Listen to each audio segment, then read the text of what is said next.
ಇನ್ನು ಯಶನ್ನ ಉದ್ದೇಶಿಸಿ ನಿನ್ನೆ ನಿಖಿಲ್ ಒಂದು ಆರೋಪವನ್ನ ಮಾಡಿದ್ರು, ಜೊತೆಗೆ ಟಾಂಗ್ ಅನ್ನ ಕೊಟ್ಟಿದ್ರು. ಆ ವಿಚಾರಕ್ಕೆ ಸಂಬಂಧಪಟ್ಟಂತೆ ಸುಮಲತಾ ಇವತ್ತು ರಿಯಾಕ್ಟ್ ಮಾಡಿದ್ದಾರೆ.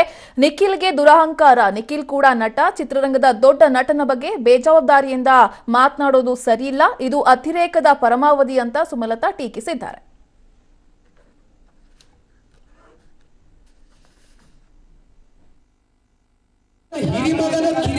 ಗೊತ್ತಿಲ್ಲ ನನಗೆ ಯೋಗ್ಯತೆ ಬಗ್ಗೆ ಪ್ರಶ್ನೆ ಮಾಡ್ತಾರೆ ಇವತ್ತು.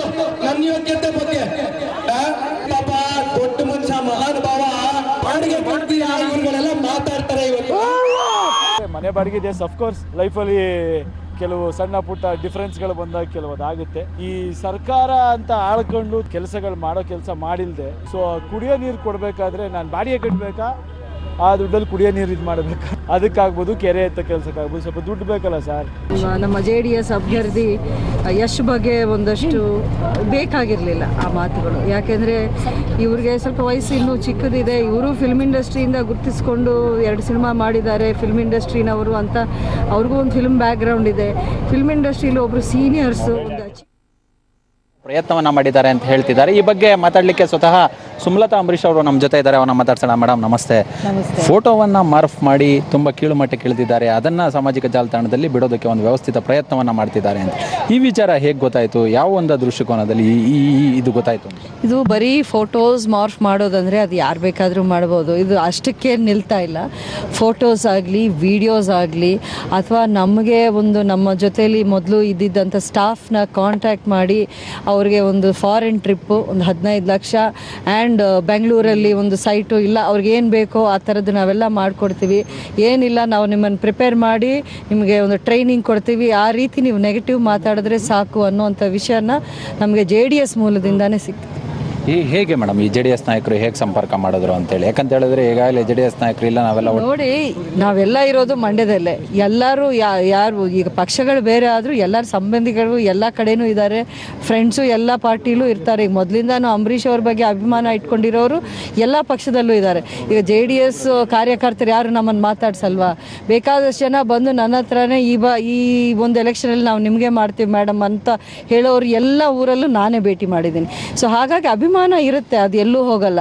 ಬಟ್ ಈ ರೀತಿಯ ರಾಜಕಾರಣ ಅವರ ನಾಯಕರೇ ಮಾಡಿದ್ದೆ ಆದ್ರೂ ಅವ್ರಿಗೂ ಅದು ಇಷ್ಟ ಆಗಲ್ಲ. ಹಾಗಾಗಿ ಅವರೇ ಒಂದಷ್ಟು ನೊಂದ್ಕೊಂಡು ನನಗೆ ಬಂದು ಅಂದರೆ ನಮ್ಮ ಆಪ್ತರಿಗೆ ಬಂದು ಹೇಳಿರೋವಂಥ ಮಾಹಿತಿ ಇದು. ಮೇಡಮ್, ಪ್ರಮುಖವಾಗಿ ಇಲ್ಲಿ ಯಾರನ್ನ ಟಾರ್ಗೆಟ್ ಮಾಡಿದ್ದಾರೆ ಅಂತೇಳಿ? ಫೋಟೋ ಅಥವಾ ವಿಡಿಯೋವನ್ನು ಮಾರ್ಫ್ ಮಾಡೋದಾ, ನಿಮ್ಮದ ಅಥವಾ ಅಭಿಷೇಕ್ ಅವ್ರದಾ? ಅಂಬರೀಷ್ ಅವ್ರದ್ದಾಗಲಿ ನನ್ನದಾಗಲಿ Abhishek one and the same family ಅಲ್ವಾ. ಫ್ಯಾಮಿಲಿನ ಟಾರ್ಗೆಟ್ ಮಾಡಿ ಒಂದಷ್ಟು ನೆಗೆಟಿವ್ನ ನಾವು ಪ್ರಿಪೇರ್ ಮಾಡಿ ಹಾಕ್ತೀವಿ. ಯಾಕೆಂದರೆ 30 ಅಂತ ಆದಮೇಲೆ ಇನ್ನು ಇದು last part of the election ಶುರು ಆಗುತ್ತೆ. ಆದ್ದರಿಂದ ಇದುವರೆಗೂ ಅವ್ರು ಮಾಡಿದ ಪ್ರಯೋಗ ಯಾವುದೂ ವರ್ಕೌಟ್ ಆಗಿಲ್ಲ. ಇನ್ನಷ್ಟು ವರ್ಷಾಗೆ ಹೋಗಿಬಿಡೋಣ ಅನ್ನೋ ಒಂದು ಲೆವೆಲ್ ಬಂದಿದ್ದಾರೆ ಅನ್ನೋಂಥ ಮಾಹಿತಿ ಬಂತು. ಆ ಹುಡುಗರು ನಿಮ್ಮ ಮನೆಯಲ್ಲಿ ಕೆಲಸವನ್ನು ಮಾಡ್ತಿದ್ರು ಅಂತ ಹೇಳಿದ್ರು, ಈಗಲೂ ಅಟ್ ಪ್ರೆಸೆಂಟ್ ಮಾಡ್ತಿದ್ದಾರಾ? ಯಾರ ಹುಡುಗರು? ಇಲ್ಲ, ಯಾರ ಹುಡುಗರು ಈಗ ನಾನು ಹೇಳಿದ್ರೆ ಅವ್ರಿಗೆ ತೊಂದರೆ ಆಗುತ್ತೆ, ಅವ್ರ ಮನೆಯವ್ರಿಗೆ ಅದು ಪ್ರಾಬ್ಲಮಲ್ಲಿ ಸಿಕ್ಕಾಕೋತಾರೆ. ಹಾಗಾಗಿ ನಾನು ಹೇಳೋಕೆ ಹೋಗಲ್ಲ. ಬಟ್ ಅವ್ರ ಫ್ಯಾಮಿಲಿಯಿಂದಾನೇ ನನಗೆ ಫೋನ್ ಬಂತು. ನೀವು ಮಾತನಾಡ್ತಾ ಹೇಳಿದ್ರಿ ಮುಂದಿನ ವಾರದಲ್ಲಿ ಬಹುಶಃ ಈ ರೀತಿಯ ಫೋಟೋ ಅಥವಾ ವಿಡಿಯೋವನ್ನು ಇವರು ಬಿಡಬಹುದು ಅನ್ನೋ ನಿಟ್ಟಿನಲ್ಲಿ ಹೇಳಿ. ಇನ್ ಕೇಸ್ ಬಿಟ್ಟಿದ್ದೇ ಅದರಲ್ಲಿ ಸುಮಲತಾ ಅವರು ಏನು ಮಾಡಬಹುದು? ಇಲ್ಲ, ನೋಡೋಣ. ನಾನು ಅದನ್ನು ಫೇಸ್ ಮಾಡ್ತೀನಿ. ನಾನು ಇದಕ್ಕೆಲ್ಲ ಹೆದರೋಳೆ ಅಲ್ಲ. ನಾನು ಇನ್ನಷ್ಟು ಗಟ್ಟಿ ಆಗ್ತೀನಿ. ಇದು ಒಂಥರ ಈ ಕಬ್ಬಣನ ನೀವು ಬೆಂಕಿಯಲ್ಲಿ ಇದು ಮಾಡಿದ್ರೆ ಅದು ಹೆಂಗೆ ಸ್ಟ್ರಾಂಗ್ ಆಗುತ್ತೋ ಆ ಥರ ನಾನು ಆಗ್ತೀನಿ. ನನಗೆ ಇದರಿಂದ ನನಗೆ ಯಾವ ತೊಂದರೆನೂ ಆಗಲ್ಲ. ನಾನೇನು ಅನ್ನೋದು ನನಗೆ ಗೊತ್ತು. ನಾನೇನು ಅಂಬರೀಷ್ ಅವರೇನು ಅಂತ ಜನಕ್ಕೆ ಗೊತ್ತಿದೆ. ನಾನು ಯಾರಿಗೂ ಇವರಿಂದ ನನಗೆ ಸರ್ಟಿಫಿಕೇಟ್ ಏನು ಬೇಕಾಗಿಲ್ಲ. ಆದರೆ ಅವರೇನು ಅನ್ನೋದು ಜನಕ್ಕೆ ಒಂದು ರೀತಿಯಲ್ಲಿ 100% ಎಕ್ಸ್ಪೋಸ್ ಆಗುತ್ತೆ ಅಷ್ಟೇ. ಇನ್ ಕೇಸ್ ಮೇಡಮ್ ಈ ಥರದ ವಿಡಿಯೋ ನೀವು ಮೊದಲೇ ಎಚ್ಚರಿಕೆಯನ್ನು ಕೊಟ್ಟಿದ್ರಿ, ಯಾವುದೇ ರೀತಿ ಮಾಡೋದಕ್ಕೆ ತಯಾರಿಯನ್ನು ಮಾಡ್ಕೊಂಡಿದ್ದಾರೆ ಅಂತೇಳಿ, ಮುಂದಿನ ದಿನಗಳಲ್ಲಿ ಈ ಥರದ ವಿಡಿಯೋವನ್ನು ರಿಲೀಸ್ ಮಾಡಿದ್ದೆ ಆದಲ್ಲಿ ಸುಮಲತಾ ಅವರು ಯಾವ ಕಾನೂನು ಹೋರಾಟಗಳಿರ್ಬೋದು, ಈ ರೀತಿಯ ಪ್ರಕ್ರಿಯೆಗಳನ್ನ ಯಾವುದಕ್ಕೆ ಮೊರೆ ಹೋಗ್ಬೋದು ಅಂತ ನೋಡೋಣ. ನಾನು ಆ ಥರ ನಾನು ನೋಡ್ತೀನಿ ಏನು ಮಾಡೋಕ್ಕೆ ಹೊರಟಿದ್ದಾರೆ ಅಂತ. ಆವಾಗ ಡಿಸ್ಕಸ್ ಮಾಡಿ ನಮ್ಮ ಲೀಗಲ್ ಟೀಮ್ ಇದೆ, ಯಾವ ಥರದ ಸ್ಟೆಪ್ಸ್ ತಗೋಬೇಕು ನಾನು ತಗೋತೀನಿ. ಮತ್ತೊಂದು ಮೇಡಮ್, ಈಗ ನಿಖಿಲ್ ರವರು ಯಶ್ರವರ ಬಗ್ಗೆ ಮಾತನಾಡ್ತಕ್ಕಂಥ ವಿಚಾರ ಅದು ಬಹುಶಃ ನಿಮ್ಮ ಗಮನಕ್ಕೆ ಬಂದಿರ್ಬೋದು, ಅದ್ರ ಬಗ್ಗೆ ಏನಾರು ಹೇಳ್ಬೋದು? ಈಗ ಒಂದು ಸಿನಿಮಾ ಇಂಡಸ್ಟ್ರಿಯಿಂದ ಹೀರೋ ಆಗಿ 2 ಸಿನಿಮಾ ಮಾಡಿದ್ದಾರೆ. 2 ಸಿನಿಮಾ ಮಾಡಿದ್ದಾರೆ. 2 ಸಿನಿಮಾ ನಿಖಿಲು ಇದ್ದಾರೆ, ಒಂದೆರಡು ಪಿಕ್ಚರ್ ಮಾಡಿ ಅವರು ತಂದೆಯವರು ಡಿಸ್ಟ್ರಿಬ್ಯೂಷನ್ ಮಾಡಿಕೊಂಡೇ ಬಂದಿರೋದು ಫಸ್ಟು. ಅದಾದಮೇಲೆ ಅವ್ರು ಪೊಲಿಟಿಷಿಯನ್ ಆಗಿದ್ದು. ಅವರ ಒಂದು ಪ್ರೊಫೆಷ್ನಲ್ ಲೈಫ್ ಸ್ಟಾರ್ಟ್ ಆಗಿರೋದು ಆ್ಯಸ್ ಎ ಡಿಸ್ಟ್ರಿಬ್ಯೂಟರ್. ಅಂಬರೀಷ್ ಅವ್ರ ಪಿಕ್ಚರ್ಸ್ ಆಗಲಿ, ವಿಷ್ಣುವರ್ಧನ್ ಅವ್ರ ಪಿಕ್ಚರ್ಸ್ ಆಗಲಿ, ಅದನ್ನು ತಗೊಂಡು ಅದರಿಂದ ಒಂದು ವ್ಯಾಪಾರ ಮಾಡಿ ಮುಂದಕ್ಕೆ ಬಂದಿರೋರು ಕುಮಾರಸ್ವಾಮಿ ಅವರು.